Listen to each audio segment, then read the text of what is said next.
Chapter 4. Nana insists on taking a picture on my first day of school. Why are you doing this to me, I ask, refusing to smile. It's only a picture. She holds up her cell phone. That's not what I mean. I'd been hoping that Nana would change her mind about middle school. I refused to give her my records of classes and grades, but she figured out my password. Lucy, 31415. I think I need to think of something harder. And printed my files. She only took the records through 6th grade, nothing higher. Lucy, we've been over this. Give it a year. You can always start college when you're 13. That's still 5 years earlier than most people.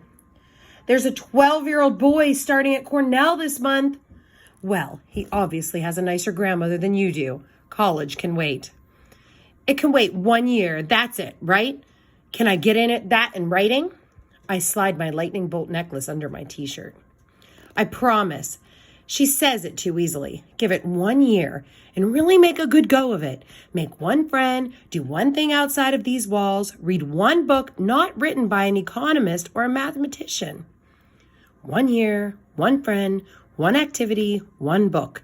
This year is brought to you by the number 1. I try to sound like the Count from Sesame Street. Yes, now smile. You're such a beautiful girl when you smile. I roll my eyes and stick out my tongue. Nana can't control everything. She sighs. I'm going to say an extra prayer for you. Thanks. I'm going to need it. East Hamlin Middle School has SMOD, Standard Mode of Dress. It's not a uniform, just super strict rules for clothes. Our shirts can only be red, white, or blue. Shorts and pants need to be khaki or dark blue, and no jeans. Nana had to go to Walmart to buy me a whole new set of itchy, stiff clothes. Why didn't you tell the principal that I'm a genius? I asked as I put my new lunch bag into my new backpack. I told him you were really smart, and they'll figure it out soon enough. In the beginning, I thought you might want to be treated like any other kid. She gives me a hug. Don't worry, I'm sure there are still things they can teach you. Nana offers to wait with me at the bus stop. I want to go alone. I know she's watching from the window. She's making sure I don't hide inside the dumpster or something. Like that would happen. There are 7 kids at the bus stop in front of our apartment. A prime number. A good sign if you believe in that kind of thing. I recognize them, but don't know any of them. All of them play on their phones or wear headphones and stare off into space. I have a phone too, a back-to-school gift from Nana. But it's just a phone. I can only text and call. I hear the bus a long time before I see it. When it screeches to a stop, we walk up the 3 steps in a quiet, orderly fashion. The bus driver, a lady about Nana's age, stares straight ahead and doesn't say anything. I take the first open seat I find. I sit, I stand. I sit, I stand. Sit down, the bus driver yells. I sit. Relieved that I don't need to do my routine 5 times. That might have landed me in detention or got me suspended or something. I don't know a lot about the school district system of punishment. I slide over to the window. The bus makes another stop and 4 kids get on. I watch each of them pass by. The last girl meets my eyes and snarls. She's a pretty girl with long blonde hair and blue eyes covered in black shadow. But when she snarls, she looks like a rabid raccoon. We had one of those once behind our apartment. I decide to keep my gaze down. Tomorrow, I'll bring a book or something, maybe a Sudoku puzzle. They don't take much time. As fast as I can move the pen, I can fill them in. I even did the one created by a mathematician from Finland. He called it the hardest Sudoku ever made, with only 23 of the 81 squares filled in at the start. I finished it in less than 5 minutes. Everything changes at the 4th stop when a girl falls into the seat next to me. She falls partly on me, too. I push her off as politely as I can. Sorry about that, she says. It's okay. She adjusts her glasses on her face and swings her backpack onto her lap. It's army green, like the number 20. Covered with patches. Save the polar bears. Equal pay for equal work. Respect Mother Earth. I can't believe I used to love the first day of school.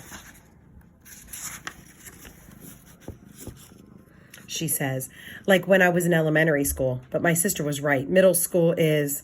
She stops and looks around. Then she whispers a word Uncle Paul would use to describe a bad night in Afghanistan. I nod, already agreeing with this girl's sister. And the school day hasn't officially started. Are you a sixth grader? She asks. No, seventh. You must be new to EHMS, or you're super quiet, because I don't remember you from last year. She studies me closely. I enrolled over the summer. I was supposed to go to another school, or college. What school? John Glenn Middle? They had a kid bring a knife to school like 2 years ago, and now my mom thinks it's a gang school. Not John Glenn, I shake my head.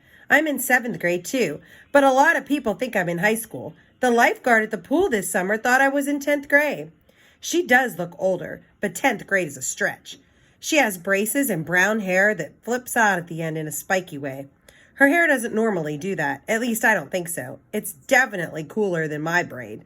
She has a cluster of pimples across her white forehead that are covered in makeup, and she smells like vanilla perfume and wears shiny pink lip gloss. What's your name? She asks. What's your name? I ask back. Okay, that's weird. She dramatically lifts her eyebrows. Sorry, I'm Lucy. I'm Windy. Not Wendy, but Windy with an I. Then she blows in my face. I try not to breathe. I last 10 seconds. Are you okay? She asks. I suck in another breath. That wasn't very sanitary. Jeez, relax. You think I'm diseased or something? I can't tell whether she's trying to be mean or she's just weird. She didn't snarl like the other girl. No, but what? She glares at me and moves even closer. We all carry germs and bacteria. They're everywhere. We each have a cloud of microbes that swim around us. They're called microbiomes, she yells. I did my science fair experiment last year on microbiomes. I didn't expect this girl with spiky hair and no concern for personal space to know about microbiomes. As a peace offering, I pull out my bottle of hand sanitizer and offer her a squirt. She holds out her palm and takes a glob. I use some too. Feel better? She asks. I nod. Did you know malaria kills one child every 30 seconds somewhere in the world?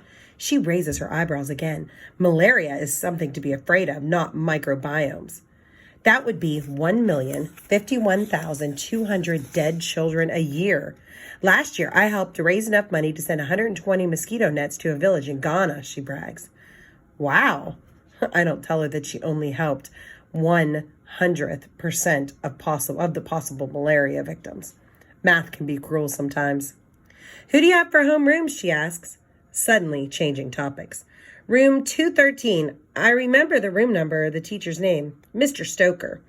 Me too. We're on the same team. That's cool. The bus parks in front of the school before Wendy can ask anything else. When the doors open, she pushes into the aisle and disappears. I can't make my way out, at least not without touching anyone. I get off the bus last. Wendy's gone, and I'm alone with hundreds of strangers. Someone knocks into me, and I bump into a kid whose microbiome is 90% body spray. Watch it! He throws his elbow to make some space. I take a breath and realize that hiding in the dumpster would have been a better way to spend the day.